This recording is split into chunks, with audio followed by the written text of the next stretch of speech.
Welcome YouTubers. Today I am taking you on a trip from Opua to the far end or the eastern end of the Bay of Islands, which is Rafiti.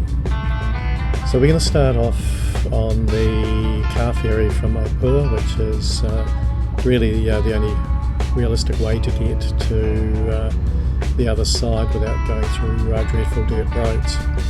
So the ferry runs around about every 10 to 15 minutes. Over winter it's generally light, as we see in the video here, but at the peak of summer you really want to arrive early because the entrance to the ramp to get on the ferry can be stacked up for 20 minutes, half an hour, even longer. That's in peak holiday traffic. The trip across has advertised rates, and basically the car and the boat are a similar size. You'll be charged for 2 cars for the space that you take up on the ferry. If you're a local, then you get a discount, which is awesome because it can work up a bit of an expense over time.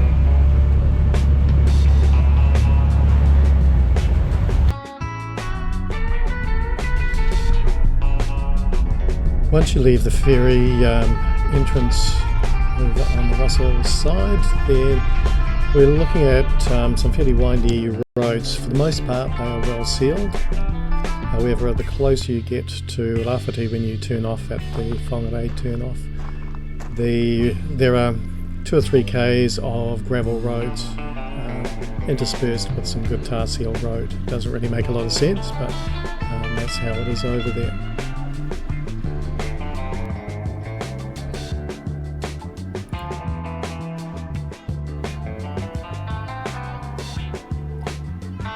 Winga Bay is one of the closest ramps that's got some concrete down for power boats, and it's a pretty popular mooring area.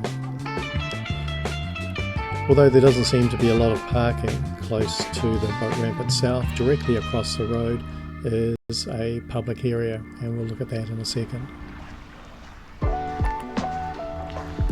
Although I haven't launched from this beach, I have driven my lightweight 4-wheel drive around on the area close to the ramp.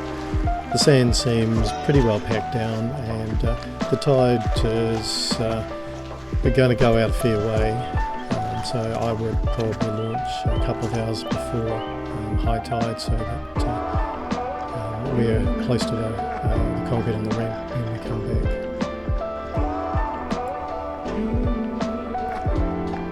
The public parking across the road says specifically that there is no overnight parking. They do mention that there is secure parking further up the coast, and we'll come across that one later. This is towards the end of winter, and it's been a pretty wet winter, so the grasses are a bit churned up. However, over summer this will be pretty dry and perfect for parking.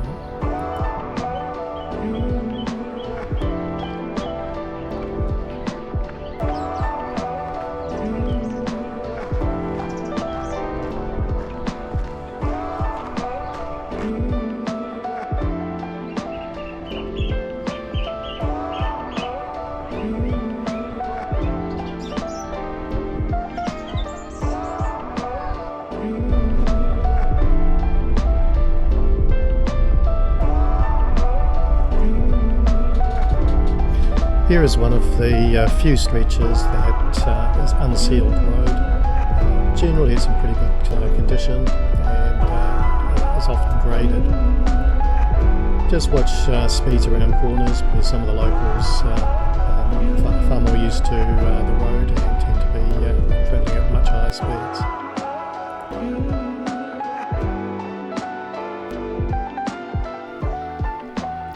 So we're coming really to the end of the trip, to the end of this peninsula, which leads out towards Cape Brett. So Rafiti is really the last area to park and launch your boat.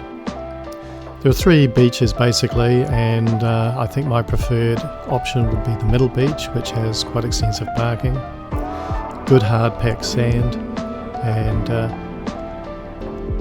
although the tide will go out a fair way, as long as you're there sort of half tide and above, launching shouldn't be a problem.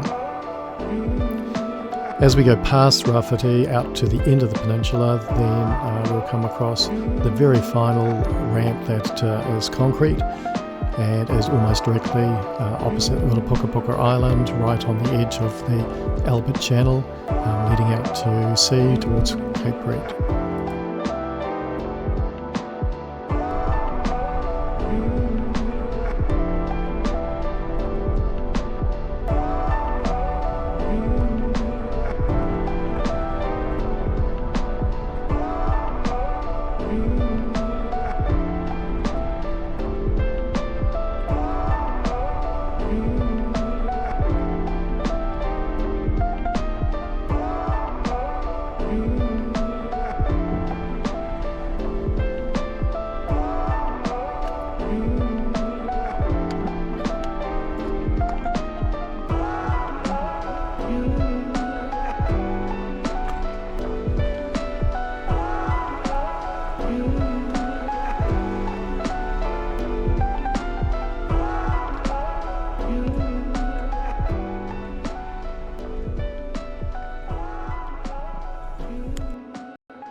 As we head east towards the end of the road, which is just a few kilometres away, I'm going to take a detour and we're going to head up to the walkway of Okipe. It's probably one of the most magnificent views that you'll see in the Bay of Islands.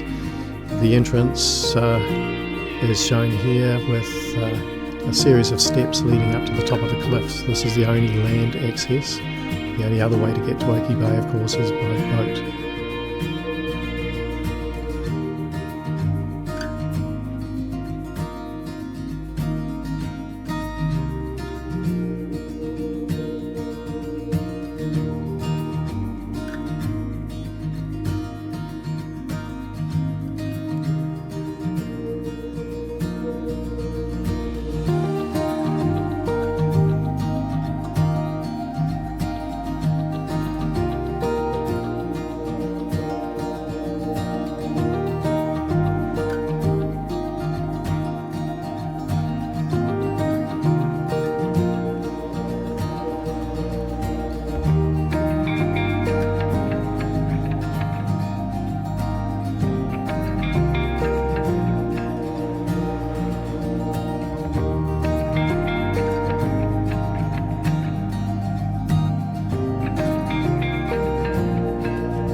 This is the last of the 3 bays that make up the main Rafiti area.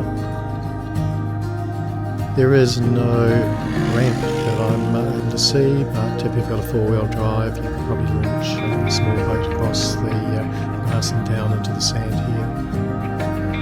From here, this is only 1.5–2 kilometres to the end of the road, and at the very end of the road you'll see the best ramp of the area.